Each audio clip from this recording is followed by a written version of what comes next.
जय हिंद।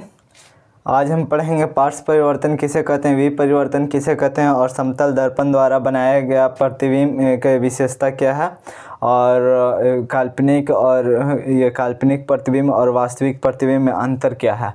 उससे पहले मैंने जो कल इमेज बताया था प्रतिबिंब किसे कहते हैं उसे थोड़ा सा शॉर्ट फॉर्म में उसे समझ जाते हैं और उसका थोड़ा डायग्राम बनाकर बढ़िया से उसे एक्सप्लेन कर देते हैं। फिर से दोबारा एक बार जो आज नया वीडियो ये देखता होगा उसके लिए आसानी हो जाए कि पार्श्व परिवर्तन किसे कहते हैं और काल्पनिक और ये वास्तविक प्रतिबिंब में अंतर जो लिखवाएंगे उसमें थोड़ा सा आसानी हो जाएगी, हेल्प मिल जाएगी। ठीक है, तो देखिए प्रतिबिंब मैंने बताया था किसी बिंदु वस्तु से आ रही प्रकाश की किरणें परावर्तन या अपवर्तन के बाद जिस बिंदु पर मिलती है या मिलती हुई प्रतीत होती है उसे कहते हैं काल्पनिक प्रतिबिंब।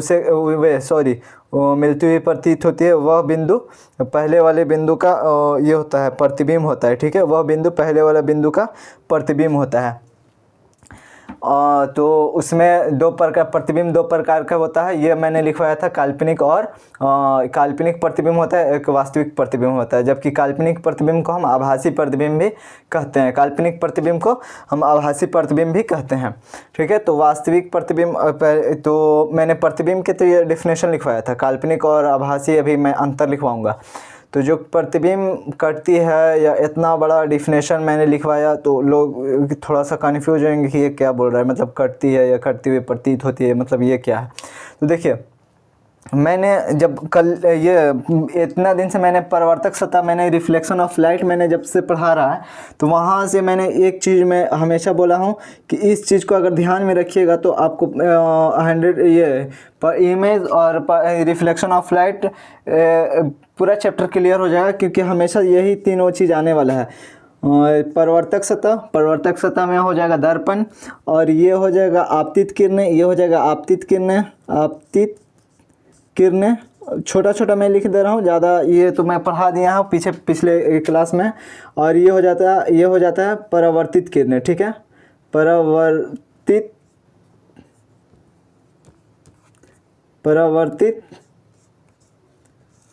किरणें। ठीक है, ये हो जाता है परावर्तित किरणें, ये आपतित और ये परावर्तित, यहाँ पर कुछ अभिलंब होता है। ठीक है, तो देखिए हमने अभी बोला कि वो काटती है या काटती हुई प्रतीत होती है, वो कौन काटती है, क्या करती है। ठीक है, तो वो जब भी हम इमेज कैसा बनता है, हमारा इमेज कैसा बनता है, हम ये लाइट लेते हैं और अपना लाइट जो मैंने लिया लाइट वो लाइट दर्पण के ऊपर फेंकते हैं। वो लाइट मेरे बॉडी या कोई भी ऑब्जेक्ट वो दर्पण के ऊपर फेंकता है और जैसे ही इसका ये ऑब्जेक्ट का ये लाइट जो आपतित किरण बोल लीजिए, जो क्योंकि आने वाली किरणें होती आपतित किरणें, मैंने लाइट लेकर मैंने दर्पण पे फेंका, दर्पण वो रिफ्लेक्ट करता है, दर्पण वो मेरा लाइट को रिफ्लेक्ट करता है। तो मैं वस्तु से जाने वाली किरणें को जो दर्पण के पास जाती है वो होती है आपतित किरणें। ठीक है, वस्तु से जो पास जाती है वो होती है आपतित किरणें, जो वो रिफ्लेक्ट किया, तो जो रिफ्लेक्ट किया उसे कहते हैं परावर्तित किरणें। तो जब ढेर सारी मैंने जब लाइट फेंकी अपने बॉडी से लेकर लाइट मैंने दर्पण पे फेंकी, दर्पण पे मारी और दर्पण उसको रिफ्लेक्ट किया, उस लाइट को रिफ्लेक्ट किया, तो उस लाइट जब रिफ्लेक्ट हुआ तो वहाँ पर क्या होता है, वो लाइट को हिंदी में क्या कहते हैं, परावर्तित किरणें। जब परावर्तित किरणें किसी बिंदु पर वो कहीं ना कहीं जाकर कटती है, जब परावर्तित किरणें किसी बिंदु पर या कहीं ना कहीं वो जो कटती है ना, कहीं भी वो जाके कटे, वही कटान बिंदु जहाँ पर दो परावर्तित किरणें आपस में कटेगी तो वो कटान बिंदु हो जाता है इमेज, वो कटान बिंदु होता है इमेज। अगर वो परावर्तित किरणें कहीं नहीं कटी, वो आगे चला गया वो नहीं कट सकता है, क्योंकि वो सब परावर्तित किरणें समानांतर जा रहा। तो उसको मैंने एक्सप्लेन किया था कि पीछे उसको अगर ये स्ट्रेच करें, पीछे अगर खींचें, पीछे उसको स्ट्रेच करें और उसको ये करें, कोशिश करें पीछे जाकर कि कहीं वो मिल रहा है क्या, उसको मिलाने की कोशिश करें।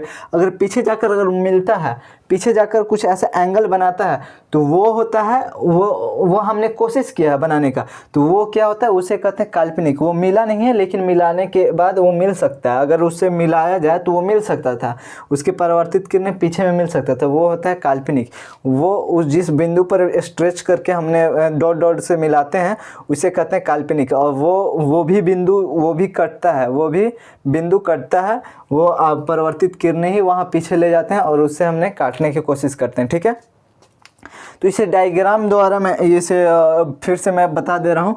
जो ये चैप्टर जो मैंने अभी वीडियो अपलोड किया है उसको जाकर बढ़िया से देख लीजिए, तभी ये आपको समझ में आएगा। देखिए, एक मैंने प्लेन मिरर लिया, ठीक है, एक मैंने प्लेन मिरर लिया, उसमें मैंने जो बताया जल्दी जल्दी शॉर्ट फॉर्म में इसे बता दे रहे हैं।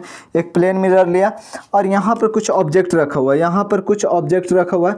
इस ऑब्जेक्ट से एक लाइट फेंक के मारे, यहाँ अभी हम दो किरणों से मिलकर बना रहे हैं। ठीक है, दो किरणों से मिलकर बना रहे हैं। यहाँ से ऑब्जेक्ट गया और परावर्तन, ये जो मिरर है, मिरर के ऊपर लंबवत जाती है। ठीक है, और यहाँ से एक और लाइट यहाँ से ऑब्जेक्ट से लेके गए और ये थोड़ा कुछ एंगल पे जाती है, तो ये परावर्तन होती है, कुछ इस नियम का पालन करता है। ठीक है, ये परावर्तन होता है, रिफ्लेक्ट होता है। ठीक है, जब ये रिफ्लेक्ट हुआ तो आपको पता चलता होगा कि ये किरण जो रिफ्लेक्ट होकर आया है, मतलब परावर्तित किरण ये है, ये अगर इधर से ऑब्जेक्ट के पास चला जाएगा और ऑब्जेक्ट्स के अगर हम पार भी करें तो ये कुछ इस तरीके से इधर भाग जाएगा। और ये जो दर्पण से रिफ्लेक्ट हुआ है, ये जो दर्पण से रिफ्लेक्ट हुआ है, ये जो दर्पण से रिफ्लेक्ट हुआ है, ये भी परावर्तित किरण है। आपतित किरण के बाद ये परावर्तित हो गई, और जब ये परावर्तित हुए ये कुछ नीचे की ओर भागेगा, ये अलग भागेगा और ये अलग भागेगा। तो ये ज़िंदगी में कभी भी ये आगे जाके नहीं मिल सकता, ये ज़िंदगी में कभी भी आगे जाके नहीं मिलेगा। तो मैंने कोशिश किया कि क्या ये पीछे जाके मिल सकता है, ये आपतित किरण और ये आपतित किरण क्या पीछे जाके मिल सकता है? आपतित नहीं, परावर्तित किरणें, सॉरी, ये परावर्तित किरणें और ये परावर्तित किरणें क्या पीछे जाके मिल सकती है? तो हमने कोशिश किया। देखिए, ये परावर्तित किरणें कहाँ से जा रही है, इसका एंगल देखिए कहाँ से जा रही है। देखिए, ये एंगल है, ये एंगल बना रही है, ये वाला जो है, इसको अगर हम पीछे खींचें, ये एंगल देखिए, इसको अगर मैं रेड से करूँ, ये एंगल है, ये वाला है। अगर इससे मैं पीछे ले जाऊँ, इसे मैं पीछे ले जाऊँ, इसे मैं पीछे ले जाऊँ और कहीं इधर ले जाऊँ, ठीक है, देखिए ये एकदम 80 डिग्री पे है, इसे एकदम, ये लाइन इसमें एकदम लाइन जो है ये एकदम स्ट्रेट लाइन है। इसे इस लाइन से मैं स्ट्रेट लाइन एक खींच दूँ, इस लाइन से अगर स्ट्रेट लाइन में एक खींचूँ, स्ट्रेट लाइन मैंने खींचा तो ये कुछ पीछे जा रहा है। ठीक है, ये पीछे जा रहा है। और इससे मैं स्ट्रेट लाइन अगर इसे कुछ खींचा पीछे, तो यहाँ पे आकर एक ऐसा पॉइंट बन रहा है, यहाँ पर आकर ऐसा कुछ पॉइंट बन रहा है जो यहाँ पर वस्तु के सामने मिल रहा है। जो यहाँ पर इसके जो आप परावर्तित किरण है और इसका परावर्तित किरण पीछे कहीं मिल रहा है। जो ये मिल रहा है ना, इस वस्तु का ये जो पॉइंट मिला ना, ये पॉइंट, ये इस वस्तु का, इस ऑब्जेक्ट का इमेज बन गया, ये ऑब्जेक्ट का इमेज बन गया, ये ऑब्जेक्ट का इमेज बन गया,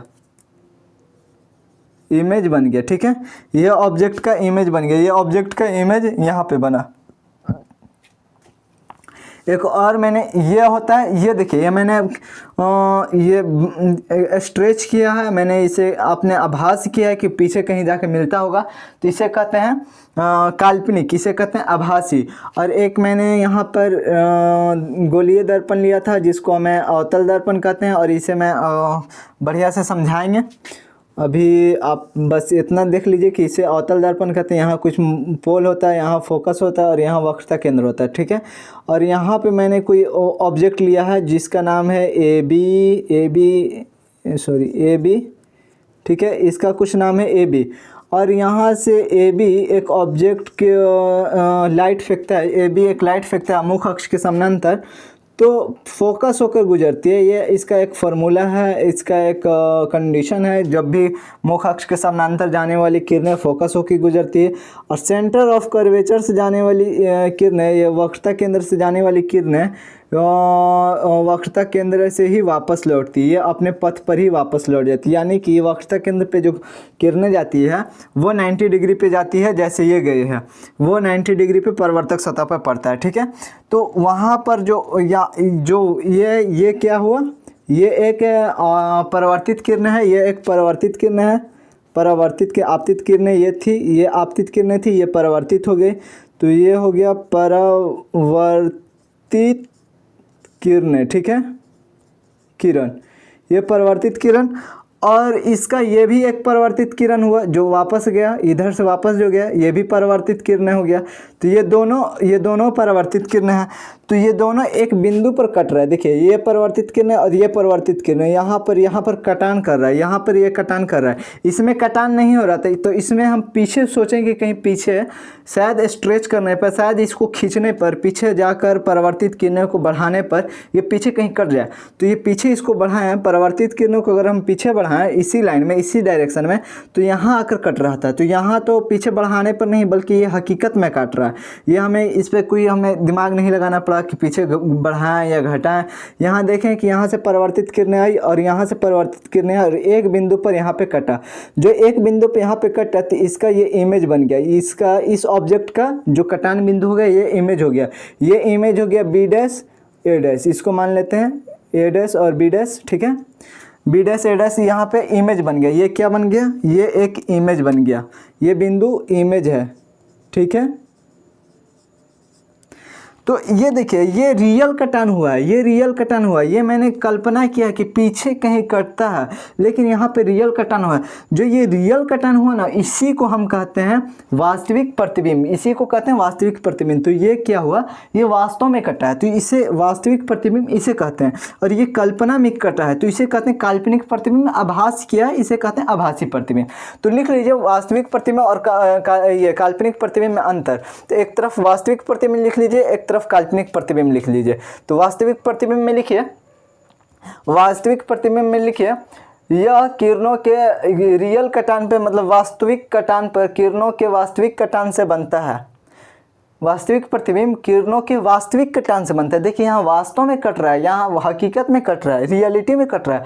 तो ये किरणों के वास्तविक कटान से बनता है। जबकि काल्पनिक प्रतिबिंब यह किरणों के काल्पनिक से कटता है, ये किरणों के काल्पनिक से कटा है। देखिए यहाँ पर किरणों के काल्पनिक से कटा है। और दूसरा इसमें लिख लीजिए, वास्तविक में लिखिए या अच्छा देखिए यहाँ पर जो हुआ ना, यहाँ उल्टा, वास्तविक प्रतिबिंब में उल्टा प्रतिबिंब बनता है, वहाँ पे हमने लिखवा दिया। ऐसे लिख लीजिए, वास्तविक प्रतिबिंब हमेशा उल्टा होता है। और इसमें लिख लीजिए, काल्पनिक में लिख लीजिए, काल्पनिक प्रतिबिंब हमेशा सीधा होता है, काल्पनिक प्रतिबिंब हमेशा सीधा होता है। और इसका तीसरा लिख लीजिए, वास्तविक प्रतिबिंब को पर्दे पर प्राप्त किया जा सकता है, वास्तविक प्रतिबिंब को पर्दे पर प्राप्त किया जा सकता है, जबकि काल्पनिक प्रतिबिंब को पर्दे पर प्राप्त नहीं किया जा सकता, जबकि काल्पनिक प्रतिबिंब को पर्दे पर प्राप्त नहीं किया जा सकता, ठीक है। वास्तविक प्रतिबिंब दर्पण के सामने बनता है, वास्तविक प्रतिबिंब दर्पण के सामने बनता है। देखिए ये दर्पण के सामने बना है और ये दर्पण के पीछे बना है, जबकि काल्पनिक प्रतिबिंब दर्पण के पीछे बनता है। देखिए ये दर्पण है, ये दर्पण है, ये दर्पण के पीछे बना है, ठीक है, ये दर्पण के पीछे बना है। तो वास्तविक प्रतिबिंब दर्पण के सामने बनता है, जबकि काल्पनिक प्रतिबिंब दर्पण के पीछे बनता है, ठीक है, ये दर्पण के पीछे बनता है। यहाँ तक क्लियर हो गई वास्तविक और काल्पनिक। वहाँ पे लिखा हुआ आता होगा, वहाँ पे आप देख के लिख लीजिएगा बढ़िया से, ठीक है।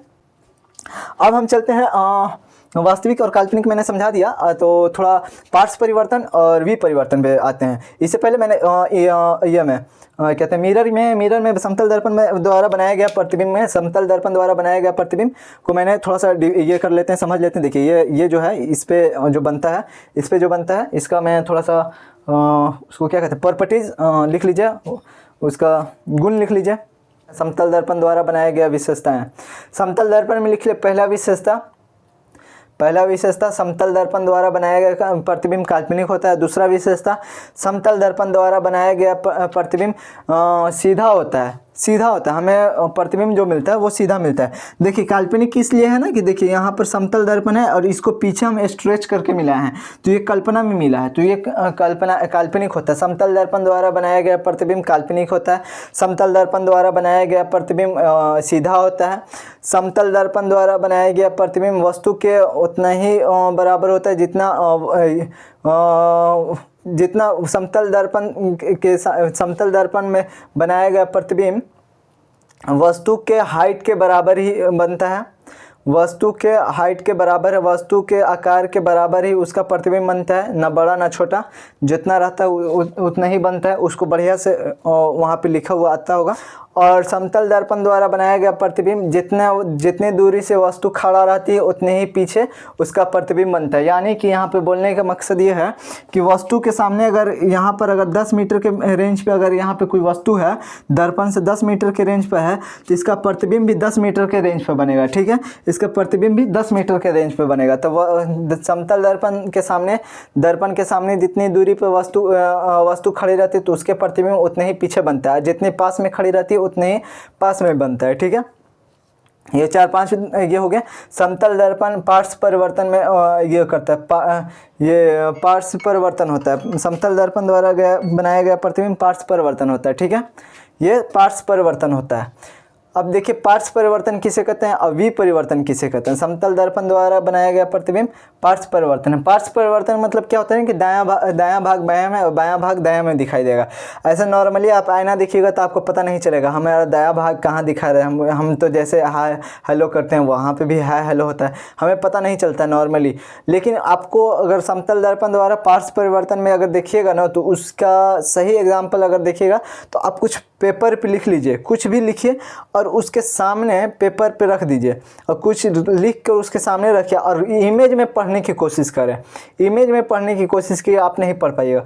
पेपर लीजिए, पेपर में कुछ लिख लीजिए, कमल, काम, दाम, या यही लिख लीजिए रिफ्लेक्शन ऑफ लाइट, या लिख लीजिए प्रकाश का परिवर्तन, कुछ भी लिख लीजिए और उसको इमेज में पढ़ने की कोशिश करें। आप नहीं पढ़ पाइएगा क्योंकि वो उल्टा दिखाई देगा। इसका एग्जाम्पल में सही देखने के तरीका आप घर पे से ट्राई कर सकते हैं। ठीक है, पार्श्व परिवर्तन उसे कहते हैं जो वर्टिकली चेंज कर दे। वर्टिकली मतलब ऊर्ध्वाधर रहे, ऊर्ध्वाधर में उसके दायां भाग बायां में और बायां भाग दायां में दिखाई दे, इसे कहते हैं पार्श्व परिवर्तन। ठीक है, पार्श्व परिवर्तन के अगर ये डिफिनेशन लिखना चाहते हैं तो वो लिख लीजिए। किसी वस्तु का बायां भाग प्रतिबिंब में दायां भाग में दिखाई दे और किसी वस्तु का दायां भाग प्रतिबिंब में बायां भाग में दिखाई दे, उसे पार्श्व परिवर्तन कहते हैं। यहाँ पर ये 80 डिग्री पे ऊर्ध्वाधर में चेंज होता है। ये 80 डिग्री मतलब 180 डिग्री ऊर्ध्वाधर में चेंज होता है, मतलब वर्टिकल में चेंज होता है। दायां 180 डिग्री घूमकर बायां में आ जाएगा और बायां 180 डिग्री घूमकर दायां में चल जाएगा। ठीक है, ये ऊर्ध्वाधर में जैसे यहाँ पर अगर मैंने ऐसे अगर P लिखा है तो यहाँ अगर सामने अगर दर्पण रखेंगे तो दर्पण के बाद यहाँ पे जो ये इमेज बनेगा तो ये इमेज 180 डिग्री P इधर की ओर घूम जाएगा, बायां की ओर। ये दायां की ओर लिखा हुआ है तो ये बायां की ओर इसका मुंह घूम जाएगा। ठीक है, ये होता है एग्जाम्पल पार्श्व परिवर्तन के। यहाँ पे देखिए ये 180 डिग्री इधर से डायरेक्ट इधर घूम गया, इधर से डायरेक्ट इधर घूम गया, तो यहाँ से इधर घूमने के ये होता है 180 डिग्री। ठीक है, ये डायरेक्ट 180 डिग्री घूम जाता है, अपने अक्ष से 180 डिग्री के ऊपर एंगल बना लेता है। ये ऐसे हो जाता है। तो P इधर से लिखें, आपको नज़र आएगा उधर से, प्रतिबिंब में नज़र आएगा P उधर से। ठीक है, 180 डिग्री पे। विपरिवर्तन लिख लीजिए। विपरिवर्तन को कहते हैं हॉरिजेंटल। हॉरिजेंटल होता है ये हॉरिजेंटल हुआ मतलब क्षैतिज होता है हॉरिजेंटल। तो हॉरिजेंटली ये घूमता है 180 डिग्री पे, हॉरिजेंटली ये घूमता है। कौन? विपरिवर्तन। विपरिवर्तन में 180 डिग्री घूम जाता है जो हॉरिजेंटली होता है, जो क्षैतिज में घूमता है। ठीक है, जो क्षैतिज में घूमता है। इसका डिफिनेशन लिख लीजिए। विपरिवर्तन में किसी वस्तु का निचली भाग प्रतिबिंब में ऊपरी भाग में दिखाई दे और किसी वस्तु का ऊपरी भाग प्रतिबिंब में निचली भाग में दिखाई दे, इसे कहते हैं विपरिवर्तन। किसी वस्तु का ऊपरी भाग प्रतिबिंब में निचली भाग में दिखाई दे और किसी वस्तु का निचली भाग प्रतिबिंब में ऊपरी भाग में दिखाई दे, प्रतिबिंब में ऊपर में दिखाई दे, इसे कहते हैं विपरिवर्तन। ठीक है, ये कब होता है? ये क्षैतिज अक्ष के ऊपर मतलब हॉरिजेंटली जब रहता है, ये हॉरिजेंटली 180 डिग्री पर मतलब चेंज होता है। सपोज डेट ये ऐसे P है, तो PA के एग्जांपल लेते हैं। P है, यहाँ पर P है और यहाँ पर अगर कोई प्रतिबिंब बनता है, कोई अगर दर्पण है, ये समतल दर्पण में तो नहीं बनेगा, यहाँ पर अवतल दर्पण में बनेगा। ठीक है, यहाँ पर अवतल दर्पण में, तो यहाँ पर P ऐसे है, तो यहाँ से जाएगा प्रतिबिंब, अगर इधर कहीं कटता होगा तो P ऐसा नजर आएगा आपको, P ऐसा नजर आएगा, P बन जाएगा B, P बन जाएगा B, P बन जाएगा B, P बन जाएगा B, स्मॉल b, तो P बन जाएगा क्या, B, नीचे नज़र आ जाएगा आपको। ये ऊपर वाला जो ये टॉप का है ना, ये जो टॉप का है ना, इसमें 2 भाग कर दीजिए, इसमें 2 भाग कर दीजिए, ठीक है। तो ये ऊपर वाला नीचे में दिखाई देगा, ये देखिए, ये ऊपर वाला ये नीचे में और नीचे वाला ऊपर में, ये देखिए, ये जो मैंने 2 कलर किया है, तो ये कलर और ये कलर ऊपर में, ये नीचे है तो यहाँ ये कलर ऊपर दिखाई देगा, और ये जो कलर ऊपर में है रेड, तो ये कलर नीचे में दिखाई देगा, ये P में दिखाई देगा। ये वाला भाग नीचे, ये वाला जो भाग होता है ऊपर वाला भाग नीचे और नीचे वाला भाग ऊपर में, तो ये तो P दिखाई देगा, PB दिखाई देगा। तो जब इसमें क्या होता है ना, अवतल दर्पण में ये अवतल दर्पण बनता है, P और B, P बन जाएगा B कब, जब अवतल दर्पण में रहेगा, अवतल दर्पण में ये बनता है। और अवतल दर्पण द्वारा बनाया गया प्रतिबिंब कैसा होता है, ये कौन सा, ये को फॉलो करता है, ये V परिवर्तन को फॉलो करता है, मतलब कि ये हॉरिजेंटली चेंज करता है अपने आप को, हॉरिजेंटली 180 डिग्री पे घुमाता है, नीचे वाला पोजीशन ऊपर में ले जाता है, ऊपर वाला पोजीशन नीचे में, मतलब अप डाउन में जाता है। ये कौन करता है, इसका कौन सा उदाहरण होगा वो पर, ये आपको अवतल दर्पण द्वारा बनाया गया प्रतिबिंब। अवतल दर्पण द्वारा बनाया गया प्रतिबिंब कैसा होता है, वास्तविक, मतलब कि यहाँ से ये निकला, जो वास्तविक प्रतिबिंब होता है वो उल्टा होता है। उल्टा किस सेंस में, ऊपर वाला नीचे में, नीचे वाला ऊपर में, ठीक है। उल्टा होता है किस सेंस में, ऊपर वाला नीचे में, नीचे वाला ऊपर में, तो ये उल्टा होता है अवतल दर्पण में, मतलब वास्तविक प्रतिबिंब में। और काल्पनिक प्रतिबिंब में क्या होता है, काल्पनिक प्रतिबिंब 2 दर्पण में बनता है, एक समतल दर्पण में काल्पनिक प्रतिबिंब बनता है, एक उत्तल दर्पण में। अभी अवतल और उत्तल पढ़ाएंगे गोलीय दर्पण में।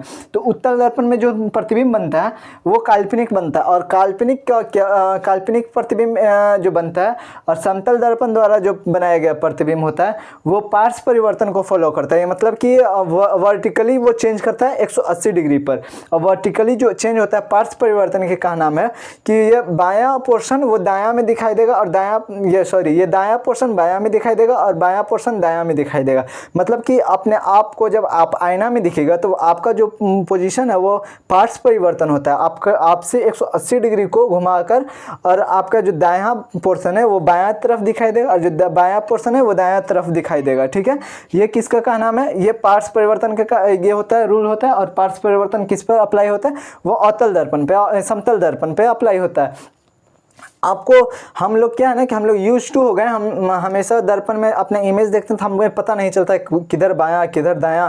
आप जाते हैं, कॉम करते हैं, आप जाते हैं, चेहरा देखते हैं और अपने फेस को निहारते हैं और निकल जाते हैं, तेल लगाते हैं, निकल जाते हैं।